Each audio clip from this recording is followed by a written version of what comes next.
Hello guys, magandang gabi po sa atin. Pumunta po kami sa Scar kagabi. Nanglambat po kami. Yan po ang huli namin. Mayroon palang bangus dito sa dagat. Akala ko nasa ano lang to, nasa tabang na tubig.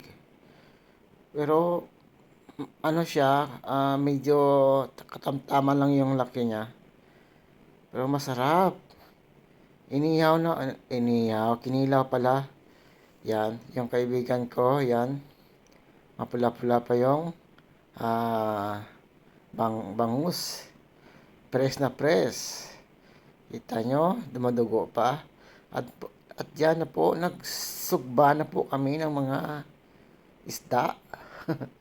Isda, yun, tingnan nyo. Masarap, basta galing sa tubig, yung press pa. Masarap. At yan na nga, guys, kain na. Yan, kita mo yan. Sarap ng kilawin. At saka yung isda, oh, tingnan nyo. Oh, yan. At saka may manok pa na mang inasal.